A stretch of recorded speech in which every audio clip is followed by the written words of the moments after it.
Hi everyone, welcome back to another video. Today's video is going to be moving hacks. We are in the process of moving from our house into another house with our 2 children, and these are just hacks. Some of these I wish I had found sooner, but some of them are just so great, so simple, but things that I would never have thought of.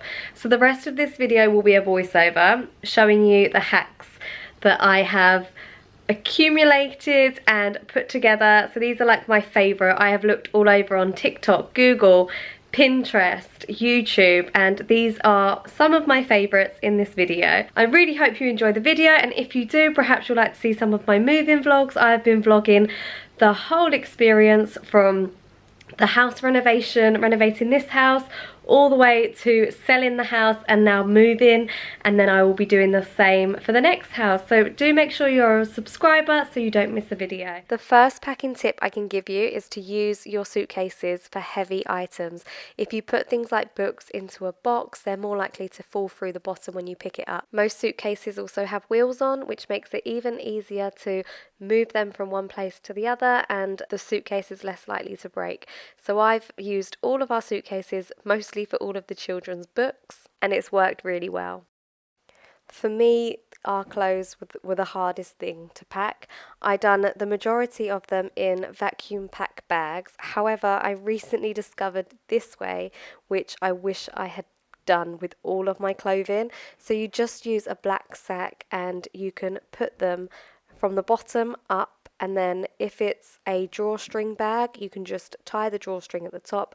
These ones were just heavy duty black sacks, so I just put 2 holes when I got to the top and then put them over the hangers. Adam does it the completely other way. He makes a hole on the other end of the bag and then puts them on top of the hangers and pulls it down, which I guess does make more sense. The way I was doing it was a little bit more difficult. It would have been easier if it was a drawstring bag. It just keeps everything all together. When you get to the next house, it just is so much easier to take them from one route to another. You don't have to unpack, they're already all on their hangers still, and it just saves so much time.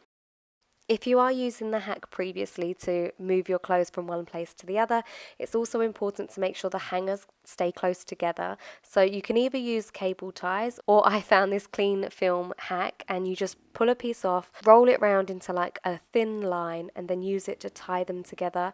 It's also a great way of storing your hangers. Rather than just throwing them all into a bag, they'll get tangled up. When you get to the new house, you'll have to untangle them, and it's very time consuming. This just keeps them all together and easy to take out of a bag and put on a rail. Also, I'm really sorry if you can hear snoring. It's my French bulldog sat next to me. Next is one I wouldn't have really thought of, but make sure you have a basket of bathroom essentials. Things like toilet roll, toothbrush, toothpaste, so that when you get to the new house or wherever you're going next, you have something either for the removal men or for yourselves, because there will be no toilet roll in that new house. Also flannels as well, just in case, to dry your hands, some hand wash, anything that you think you may need. When it comes to cardboard boxes, we made the mistake of not saving ours from deliveries in the weeks coming up to the move. We ended up paying £20 for 10 on Amazon, which was it just seemed really silly. So my advice to you would be to get prepared. I would recommend going to your local supermarkets like weekly and just asking for some boxes every time you go, and then storing up a collection for the move. These boxes came with handles, but if your boxes don't have handles, my next hack will help you out. Handles are really helpful and useful when it comes to moving your boxes. So to make your own, using a Stanley knife or a sharp knife if you have one at home, just do a V shape down and then push your fingers through, and it will make a little V-shaped handle. Another really simple one is to label all of your boxes. You may think that you will remember where everything goes, but I assure you, you will forget what was in what box. But not only label the top, label the sides as well, because you don't know what side you're going to be able to see when it comes to unpacking or maybe getting something out from storage. When it comes to packing up your plates, the last thing you want is damages or scratches. So place party plates in between each plate and it will prevent this. If you don't have any of these lying around, you could alternatively use coffee filters. Similar to the bathroom basket, make sure you have a basket for your kitchen essentials. When you get into the new property, you'll probably want to wipe down surfaces to make them clean, take some Fairy Up liquid to wash some mugs. If you are having people help you move, people may want cups of tea, so make sure you have mugs, tea bags, a cloth to wipe down surfaces, cups for children, anything that you think you will need and you don't want to be rummaging around for. A phone charger you may also want to put in there. We won't be taking our cutlery holder with us as it's inbuilt in our kitchen, but I really wanted to show you this one as I thought it was a great idea. Rather than taking out each piece of cutlery piece by piece, wrap the cutlery holder in cling film and it keeps everything in the same spot that it should be when you get to the next house. Ensure that you label all your fragile boxes, especially if you are using removers, because it helps them to gauge what to be extra careful with.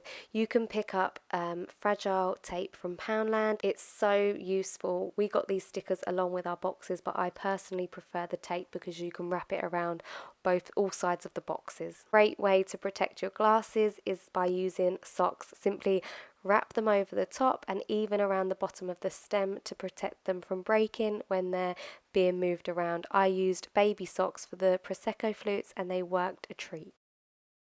A rule to live by when packing is if it don't shake, it won't break. So give your box a good shuffle, and if you hear things jittering around and shaking around, there is likely to be a breakage. Make sure you make use of every last bit of storage. So for example, jars, these are a great way of storing lots of little fiddly bits in your kitchen, and then they also have lids which make them secure too. Before the move, make sure you save egg cartons from your shopping because these are a great thing to use for storing jewellery. Again, this is something that I hadn't done, but we have our plastic one which I am using to put in some bits of Pollyanna's accessories and some of my accessories. It just stops them from tangling and getting knotted together. When it comes to necklaces, another really great one that I found online was to use loo roll holders. You just put one end of the necklace through and then clasp it together, and this prevents it from tangling during your move. I mentioned earlier that I used vacuum pack bags for most of my clothes, but I never knew that you could actually do it just with a black sack and a Hoover. I'm going to use this trick for duvets as it just saves so much space. So you just make sure that the black sack is tightly around the top of your Hoover so that no air is getting out, and then you turn the Hoover on and it works like a treat, just like the vacuum pack bags. The trick is to make sure you tie it very, very tightly at the end so that no air gets back in, otherwise it will go back to normal. And lastly, when taking anything apart, put all of the pieces, all of the screws and bolts into a Ziploc bag and then labeling that bag, but also sellotape it to the item so that when you get to the house it's already there, but in case it falls off it's also labelled.